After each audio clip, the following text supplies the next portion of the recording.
anggota pemerintah yang dipimpin oleh salah satu orang tapi namanya disamarkan ya di situ ya. Untuk menolak nih, mereka dihakimin massal.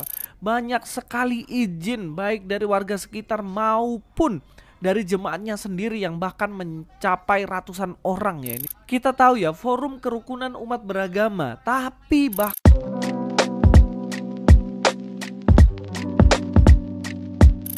Assalamualaikum, selamat datang kembali di channel ini. Balik lagi dengan saya Luis Budi Prasetyo. Ya, kali ini kita akan bahas sekali lagi pelarangan ibadah. Dan kali ini yang mengejutkan adalah berasal dari kota Kediri.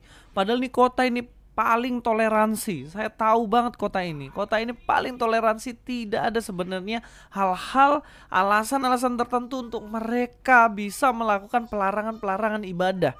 Jika selama ini terjadi di Jawa Barat, terjadi di Padang, dan kali ini terjadi di Jawa Timur nih. Padahal ya lagi raminya Son Horeg nih.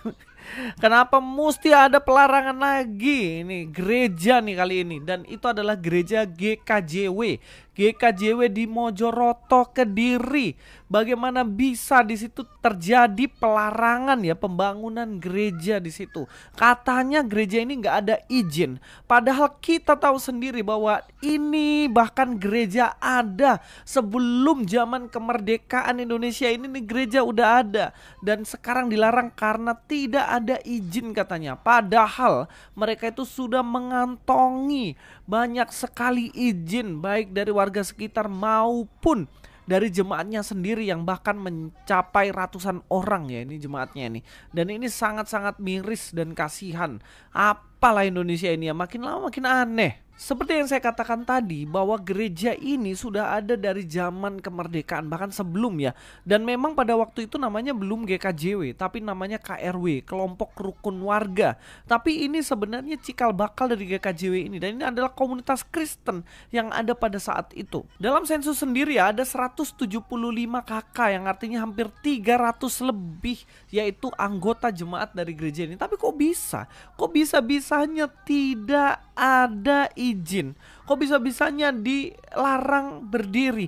Kok bisa-bisanya pembangunan dilarang-larang? Aneh kalian ini. Nah, makanya selama ini ya, saya ketika lihat datanya itu dari 97 sampai dengan 2005, mereka karena dilarang bangun gereja nih. Gereja gampang aja ya mau bangun karena dana ada ya. Itu bahkan mereka menyewa lahan nih. Menyewa lahan dan namanya kemudian tidak ditulis gereja di situ. Nah, tempat itu dinamakan tempat pembinaan warga. Kenapa dinamakan seperti itu? Ya karena untuk menghindari kesalahpahaman. Nah, makanya mereka tetap eksis sampai sekarang. Karena apa sih? Dilarang-larang terus. Dilarang untuk bangun gereja. Nah, tuh di kota Kediri banyak itu diskotik, itu banyak di tempat prostitusi itu. Kenapa yang dilarang adalah gereja? Bahkan nih panitia pembangunan sudah mengajukan surat kepada FKUB. Kita tahu ya, Forum Kerukunan Umat Beragama, tapi bahkan mereka dilarang. Kenapa? Karena ada orang-orang yang di luar RT itu menggalang kelompok supaya untuk menolak gereja ini di luar RT loh. Padahal di RT situ ya oke-oke dan fine-fine aja. Tapi kenapa masih dilarang-larang? Warga Mojoroto, tolong please bantulah gereja ini. Lebih mirisnya nih, tanggal 27 Juli nih, mereka itu ya, orang-orang gereja, pelopor-pelopor di gereja itu dihakimi massal nih oleh seorang anggota pemerintah yang dipimpin oleh salah satu orang tapi namanya disamarkan ya di situ ya. Untuk menolak nih, mereka dihakimin massal. Dan ini dilaporkan oleh pendeta Puput sendiri, yang mana dia melayani gereja itu. Dan besoknya nih, berarti tanggal 28 ya, itu pembangunan dihentikan total, dan itu dipimpin penghentiannya itu oleh salah satu pemerintah kota dari kota Kediri itu sendiri. Nah, itulah apa yang disampaikan pendeta Puput kepada Bapak Aan Ansori ya. Beliau mengatakan ini buntu nih, gak ada jalan keluar. Nah, kenapa bisa terus-menerus terjadi seperti ini? Kemarin di Padang seperti itu, kemarin lagi di Jawa Barat seperti itu, dan sekarang Jawa Timur, Kediri. Dan apa maksudnya pemerintah kenapa justru mendukung penghentian gereja? Kenapa pemerintah kota justru tidak menolong tapi justru menghambat adanya gereja-gereja semacam ini? Apa sebenarnya masalah kalian? Sensi pribadi apa lagi? Nah, emangnya gereja-gereja ini mengajarkan hal-hal yang buruk? Misalnya miras, prostitusi, mengajarkan anarkisme dan lain-lain. Karena enggak, mereka dididik untuk takut Tuhan, mengasihi sesama, menolong orang lain. Apa yang jadi persoalan kalian? Itu tempat-tempat maksiat itu kenapa masih kalian biarkan dan tidak kalian larang? Tolonglah kalian, turun tanganlah, wali kota dan lain-lain. Berikan keadilan kepada seluruh bangsa. Ini hak asasi manusia untuk beribadah dan itu tertuang dalam undang-undang. Dan harusnya orang-orang yang terlibat untuk menghambat itu harusnya dia kena hukum. Harusnya. Tapi ya kita tahu sendirilah apa yang terjadi di Indonesia ini ya. Coba kalian dengar pernyataan Ormas Kota Padang ini. Investigasi Kesatuan Ormas Kota Padang, warga 4 agama tersebut sudah sangat resah dengan keberadaan serta aktivitas GKSI yang digerakkan oleh Pendeta Fatia Rodaci. Sejak kapan kegiatan ibadah agama lain bisa membuat resah? Kalian itu harusnya resah oleh prostitusi, perjudian, klub malam. Bukan resah oleh ibadah agama lain. Artinya terbukti dong kalian itu intoleran. Jadi jelas ya, terbukti kejadian di Padang Sarai ini kasus intoleransi. Izin pendirian rumah tersebut diketahui warga adalah sebagai rumah pribadi atau tempat tinggal.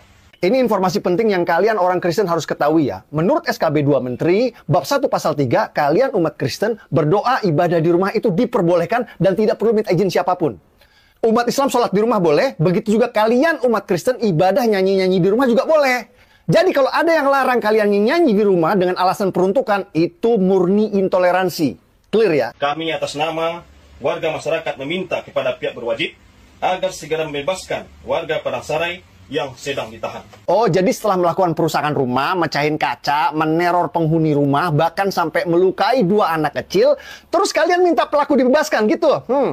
Hei manusia-manusia biadab, pelaku harus dipenjara dan dihukum seberat-beratnya. Intoleransi kok dibela?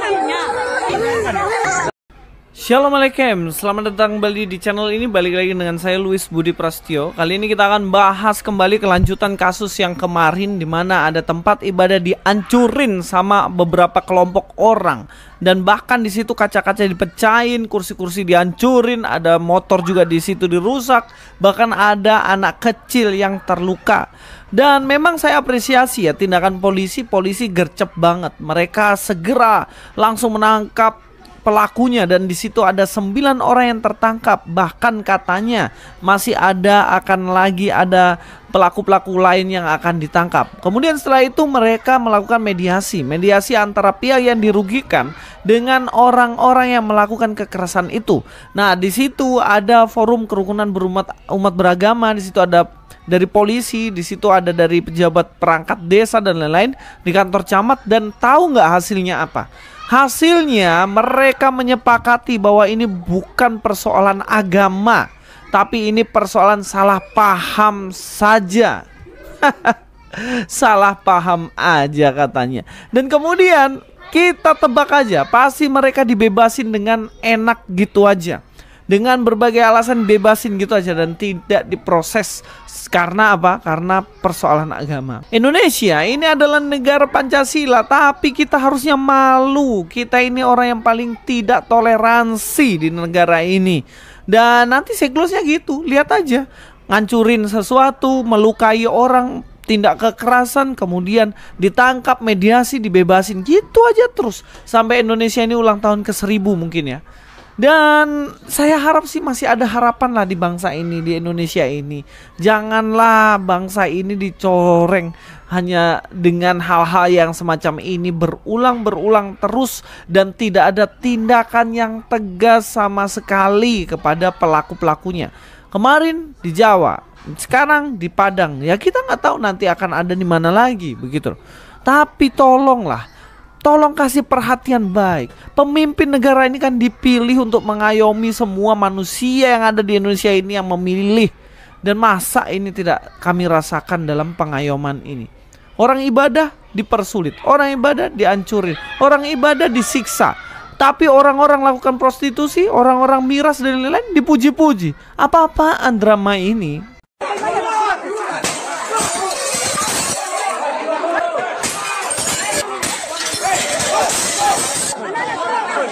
Hancurin semua! Hancurin!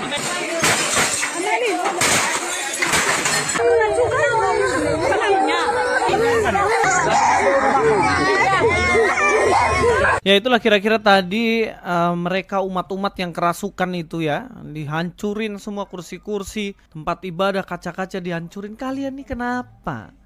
Apa yang tinggal dalam hati kalian itu? Itu pasti bukan Allah yang mengontrol hati kalian, itu setan itu. Makanya kelakuan seperti itu. Bahkan dikatakan di situ kursi hancurin, kaca dipecahin, ada 2 anak kecil sampai terluka.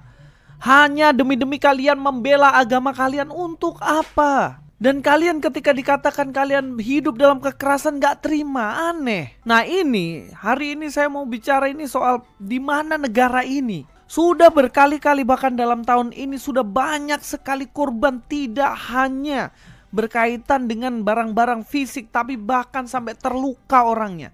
Kemarin saja itu di Jawa itu terjadi, sampai anak-anak semua trauma. Ini lagi anak kecil sampai terluka, 2 orang. Belum ibu-ibu, belum yang lain. Dan kalian negara ini masa masih diam aja untuk tidak menindak orang seperti itu? Hanya argumentasi kalian tangkapi nih orang-orang. Ini sudah melakukan tindak kekerasan, kalian tidak pernah urus itu. Nah, tolong ini maksudnya bagaimana ini? Sampai terluka loh. HAM di mana? Hak asasi manusia. Perlindungan anak kalian kemana? LSM semua kalian kemana? Tolong peduli dengan hal semacam ini. Ini negara bukan negara satu agama. Ini negara ini semua agama ada di sini. Dan itu sudah dilindungi oleh undang-undang. Tapi kenapa hal ini terus-terus terjadi? Karena tidak ada efek jera bagi mereka. Bagaimana mau efek jera? Orang ketika melakukan pelanggaran seperti itu nanti ditolongin, dibebasin, gak dihukum. Coba dibaliklah, coba orang Kristen yang lakukan itu, apa yang akan kalian lakukan? Dengan argumentasi aja di penjara bertahun-tahun. Apalagi dengan tindak kekerasan. Nih orang-orang yang lakukan kekerasan seperti ini, apa tindakannya? Tolonglah jangan hanya memihak satu agama. Negara ini Bhinneka Tunggal Ika, berbeda-beda agama, tapi tetap satu di dalam Pancasila, harusnya seperti itu. Tolonglah semua orang yang terlibat di dalamnya, yang punya kekuasaan, yang punya kemampuan untuk menolong, turun tangan untuk menolong orang-orang tadi.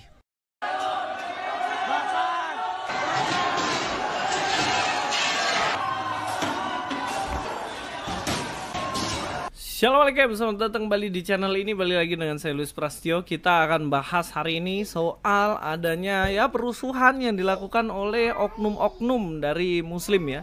Oknum-oknum saya bilang ya, karena memang oknum itu banyak. Nah kalau sedikit itu baru gimana, bingung ya. Ya intinya sudah kebiasaan seperti itulah. Dan kita hari ini kita akan bahas supaya kita mengerti jalan ceritanya. Kita nonton videonya terlebih dahulu. Jumat kemarin, siswa-siswi Kristen dari Jakarta sedang melakukan kegiatan retret. Retret itu semacam piknik rohani, liburan tapi sambil belajar kitab dan berdoa. Mereka pergi ke sebuah villa di daerah Cidahu, Sukabumi, dan mungkin warga setempat gerah dengar mereka nyanyi, lalu beramai-ramai mendatangi geruduk kegiatan retret tersebut, mengusir siswa-siswi dari villa, bahkan sampai melakukan perusakan properti dan vandalisme. Ini bukan soal izin. Jangan terkecoh dengan alasan izin. Ini murni Kristenfobia, kebencian dan ketakutan terhadap agama Kristen yang dibiarkan oleh negara dari zaman Pak Jokowi sampai presidennya Pak Prabowo. Tidak ada atensi dari negara, apalagi upaya mitigasi. Aparat tidak pernah hadir untuk memastikan kebebasan beribadah bagi umat minoritas. Ini realita di Indonesia bagian Barat, Indonesia yang Kristenfobia. Dan karena pemerintah wilayah Barat selalu tutup mata, bahkan sering kali memihak pada warga intoleran, mungkin kita anggap saja wilayah Indonesia bagian Barat ini adalah memang tempat untuk kalian umat Kristen ikut memanggul salib. Jadi kalau kalian umat Kristen ingin merasakan tantangan dan penderitaan Yesus, beribadahlah di wilayah Indonesia bagian Barat. Saya jamin kalian akan tahu rasanya ikut memanggul salib. Ya kira-kira seperti itulah videonya. Jadi ada perusakan ya. Sebenarnya itu bukan tempat ibadah. Sekali lagi kita harus tekankan bahwa itu bukan tempat ibadah. Dan itu adalah villa yang disewa untuk kegiatan rohani. Dan selalu alasannya kan nggak ada izin. Alasannya adalah itu nggak ada yang mengizinkan sehingga kita berhak untuk menghancurkan dan lain-lain. Loh, bagaimana bisa Anda memiliki hak untuk itu? Sedangkan semua manusia itu memiliki hak asasi untuk beribadah dan beragama. Sehingga kalau kita lihat dalam bagian ini sebenarnya murni adalah pengacauan, dan ini murni adalah orang-orang yang nggak tahu ya. Kayaknya memang pikirannya kacau, fanatik, dan pikirannya sesuatu yang rusuh dalam otaknya sehingga terjadi seperti itu. Dan ini retreat pun yang dilakukan oleh anak-anak kecil. Nah, ini kronologi lengkap dan diceritakan langsung kronologinya seperti apa. Kita akan nonton videonya supaya kita tahu nih bahwa ini sebenarnya murni mereka yang aneh gitu loh. Pikirannya aneh. Oke, kita bahas ya. Kita nonton videonya. Buat yang bertanya-tanya tentang kejadian yang ini, saya mau berbagi cerita pengalaman yang saya alami di sana. Kami sedang mengadakan retret dalam rangka liburan sekolah anak-anak, dan kebanyakan pesertanya adalah remaja dan anak-anak. Dan perlu diketahui bahwa kami tidak ada membangun gereja. Ya karena tempat itu adalah villa pribadi, dan pemilik adalah kenalan kami. Pada saat kami sesi games, tiba-tiba kami mendengar suara keramaian di pagar. Orang gedor-gedor pagar, orang berteriak-teriak. Dan pada saat itu kami sangat kaget. Karena tiba-tiba banyak batu-batu bertebaran, batu-batu dilempar. Dan secara langsung mereka datang dan mengatakan kami harus keluar dari villa saat itu juga. Saat itu kami semua shock. Dan kami berusaha untuk tenang. Dan berusaha untuk terus menggiring anak-anak untuk bisa tenang. Dan kami keluar dari ruangan untuk masuk ke mobil. Dan pada saat itu kejadian begitu cepat. Sampai anak-anak tidak bisa membawa pakaian mereka, membawa tas-tas mereka, membawa peralatan mereka. Mereka hanya kami giring sampai masuk ke dalam mobil. Dan pada saat kami mau keluar dari gerbang, semua mobil unit kami yang kami bawa dipukul-pukul, dilemparin batu, dibarek, gores. Dan itu benar-benar membuat suatu trauma bagi anak-anak kami. Kejadian ini sungguh membuat trauma bagi kami, khususnya bagi anak-anak. Di mana mereka mengalami langsung, melihat langsung, di mana kegiatan ini bisa berlangsung dengan damai, tapi terusik dan berakhir dengan kekerasan. Dan kami percaya setiap perbedaan untuk tidak saling menyakiti, tapi kita saling menghormati, saling menghargai satu dengan yang lain. Mari kita saling menghargai, mari kita saling membangun persaudaraan di antara kita, tanpa membandingkan, tanpa membedakan latar belakang, keyakinan, atau perbedaan lainnya. Karena pada akhirnya kita semua ingin hidup damai, saling menghormati, dan kita semua akan menjadi pribadi-pribadi yang baik, semakin baik ke depannya. Dari kejadian ini, mari kita bangun generasi anak-anak yang cinta damai. Kita bangun generasi anak-anak yang saling mengasihi, saling menghargai, dan saling menghormati. Mari kita mengajarkan kepada anak-anak kita, bukan kebencian, tapi kita memberikan kasih, saling mengampuni, bukan membalas kejahatan. Karena damai itu dimulai dari hati, dan cara kita memperlakukan sesama kita. Ya itulah kira-kira kronologi lengkapnya ya. Memang apa nih orang-orang ini? Kalian itu gak diajarkan, dan kalian mengatakan diri kalian beragama. Kalian mengatakan diri kalian beragama dengan bertindak seperti itu. Agama itu artinya teratur. Artinya kamu punya Tuhan. Tapi kelakuan kalian, saya lihat orang yang tendang-tendang mobil dan lain-lain. Apa sebenarnya yang dalam pikiran kalian? Gak dididik yang benar. Gak dididik yang benar dengan melakukan seperti itu. Kenapa harus ngurusin orang Kristen dengan peribadatannya? Kalau dibilang musiknya ataupun nyanyiannya mengganggu orang, loh saya lihat itu jarak rumah villa itu dengan kampung warga jauh kok. Dan itu pun gak ada musik yang bagaimana kencang, enggak kok. Dan itu masih anak-anak loh mereka. Dan kalian ngajarin itu, teladan itu yang kalian wariskan untuk anak-anak kalian, pantas saja terus tertinggal. Karena kelakuan-kelakuan seperti ini, untuk apa kalian terus pertahankan? Kenapa nggak ngurusin aja? Kalian punya agama, kenapa nggak ngurusin aja? Saya tunjukin satu video, kalian urusin ini. Moral bangsa ini.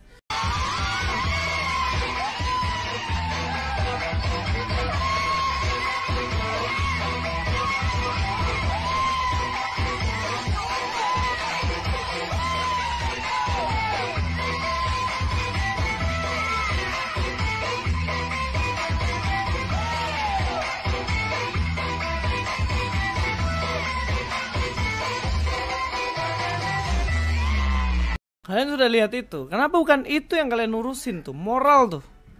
pakai pakaian rohani, pakai pakaian spiritual, pakai pakaian kehormatan, menutup aurat dan lain-lain. Goyang seperti itu. Moral ini mau dibawa kemana?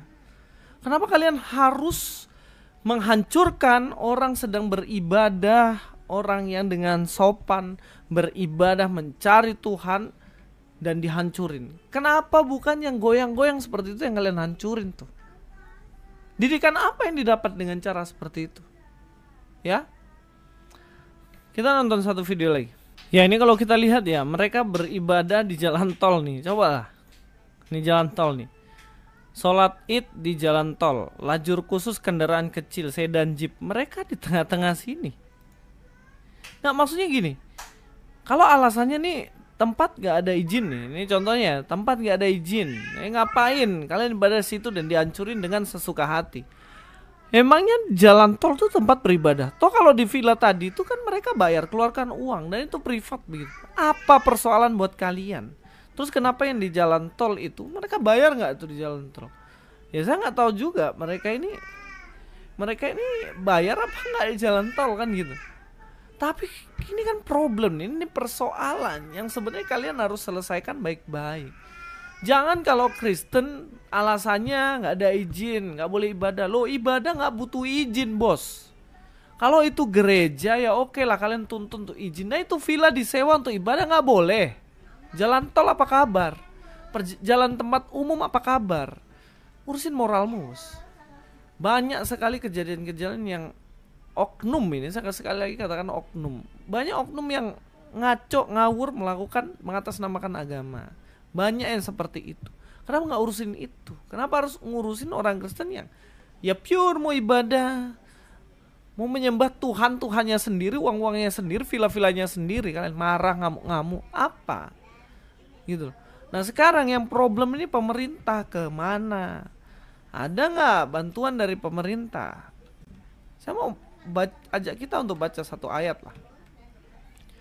Saya mau ajak kita bahas dalam Roma 13 ayat 1 lah. Tiap-tiap orang harus takluk kepada pemerintah yang di atasnya. Sebab tidak ada pemerintah yang tidak berasal dari Allah, dan pemerintah-pemerintah yang ada ditetapkan oleh Allah. Sebab itu barang siapa melawan pemerintah, ia melawan ketetapan Allah, dan siapa yang melakukannya akan mendatangkan hukuman atas dirinya. Tapi yang jadi problem nih, yang jadi problem sekarang, pemerintah kita ini di Indonesia ini tahu nggak kalau sebenarnya mereka itu wakil Allah yang harusnya melakukan tindakan-tindakan yang sesuai dengan apa yang Tuhan mau. Apa yang Tuhan mau? Ya jelas saling mengasihi satu dengan yang lainnya. Pemerintah harus pegang itu dong. Kecuali mereka berbuat kejahatan, kecuali mereka berbuat dosa, ya silakan digerebek dan dihancurin tempat itu. Lo mereka ini loh lakukan moral apa? Itu gerebek anak-anak di bawah umur dengan jogetan kayak gitu dong. Harusnya seperti itu, ya gak sih? Tapi kenapa justru ini yang diproblem dan dipersoalkan? Please deh, dewasa dong beragama tuh. Kalian takut apa? Kalian takut umat kalian kemudian masuk dalam agama Kristen? Lo kita gak pernah paksa kok kalau orang mau masuk Kristen. Yang jadi problem itu adalah kenapa cara-cara kekerasan itu kalian pakai. Nggak bisa bicara baik-baik. Apakah itu yang ditanamkan dan diajarkan? Pertanyaan saya. Ya mungkin itu saja. Ya mudah-mudahan kita doakan semua lah ya, supaya nggak terjadi hal-hal seperti ini. Indonesia ini katanya orang Kristen punya hak beribadah ya, tapi kayaknya kok dipersulit untuk beribadah. Ya itu saja mungkin Luis Prasetyo sini. Biujo.